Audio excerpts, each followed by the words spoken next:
So we were in the depths of the hospital, and I'd missed the phone call, but what had come up and come through was a message that I had a message on my phone, and from the depths of the hospital, after I finished explaining everything that was going on, and about my fears about losing the house, the cars, and the things that hey, material possessions are real and important.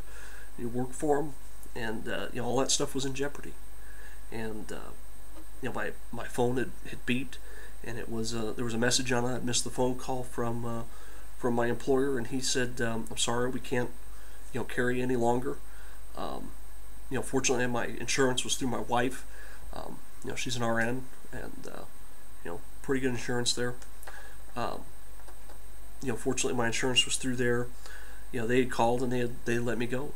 Sorry, we just can't walk with you any longer. And we know what's happening. Like I said, I don't fault them. They're a small company. They needed the work done.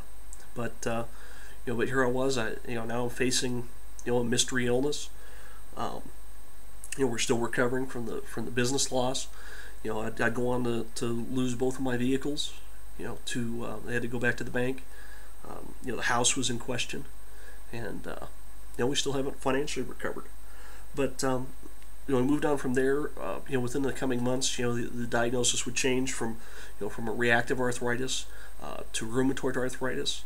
All of the changes that go on with that. Rheumatoid arthritis is when your immune system attacks your joints, and basically for 3 years, I had walked with that diagnosis.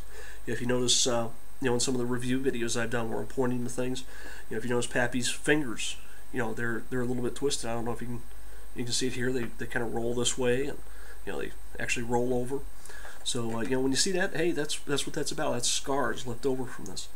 And but on with the story, hey, I was on a lot of medication, and I had to make a list here. In fact, I was taking about 130 Vicodin a month just for pain control. It definitely wasn't enough. I'd use up the 90 count I had had per month. I'd use it up in about 2 weeks. Go a week without. I was able to refill it every 3 weeks. So my number was about 130 a month. I'd basically quit driving. I still drove. When I was out of stuff. But hey, if you're zoomed on painkillers, it's tough to get around. I was on NSAID pain relievers. This wasn't the over-the-counter relief. This was it's called Indocin. It was a powerful one. In fact, I had to take what they call protonics, or stuff to turn off the acid pumps in your stomach, because it would the protonics, or the NSAID, the Indocin, would turn off the mucus lining in your stomach, and you'd basically eat your stomach out if you didn't take it. It was on Reva, which is it's basically an anti-cancer drug, an anti-tumor drug. It targets fast-dividing cells, and what they were trying to do is target my bone marrow to turn down my white blood cell count. And so then they started me on Humira. A short time after that, if you know what Humira is, it's a biologic drug that turns off your immune system, so that your body can quit attacking itself. Well, it still leaves you vulnerable to infection. And like I said, for a time I was on 60 milligrams of prednisone. And boy, that had all kinds of side effects. I swelled up like a balloon. I put on a bunch of weight. It wasn't good stuff. And we got on with treatment. A couple of years later, earlier this year or last year, I had gone to my doctor's appointment as a routine follow-up. I was down to seeing him every 3 months, as a specialist. And he said, hey, what we're doing for you just isn't working. We're going to have to add some more medication to what you're on already. And he says, I'll give you a couple of weeks to decide I'll give you some time to decide the course of what we're going to do. He said we can add oral medications. We can start having you take 2 times the Humira, twice what the normal dose of Humira is, because my RA wasn't under control. And that's for your information, hey, Humira here in the United States, it's a $25,000 a year treatment. Also, hey, taking it two times, that's $50,000 a year. Hey, where are you going to come up with that? Now, I have insurance, but pretty soon I was going to start maxing out my insurance policy for health insurance. The other thing is that Then after that he said, well, if that doesn't work, then we'll start on a new biologic medication.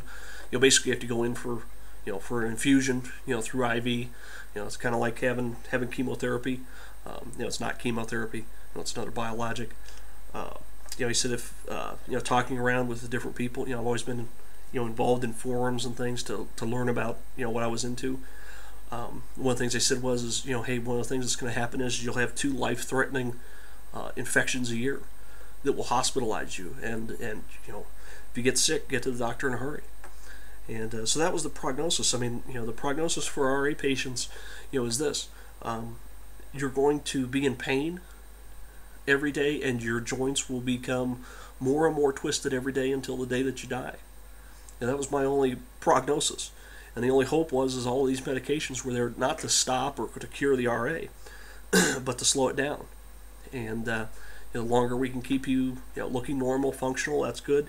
I wasn't doing what they call your dailies. Being able to function in your daily stuff, shower, cook dinner, keep the house clean, take care of kids, that kind of stuff. I was at home, I wasn't working, my wife was supplying the income for the house, and you know what? I had already had 3 years of it. Basically, I come to a point where enough was enough. I was a very broken man. If you think about how that works, on your manhood, traditional, roles is that, hey, the guy's producing for the household, supplying income, all of those things, and he isn't an invalid, and that's where I was fast becoming. Spent most of my days in a chair, in an easy chair, 10, 12 hours a day, just because I couldn't get up and walk around. That's not the best thing for RA. It makes you stiff, but to be honest, I was avoiding the realities. Most of the time I walk with a cane, and you see some pictures of that. Hopefully I'll get that in here too. I did a video montage the last time.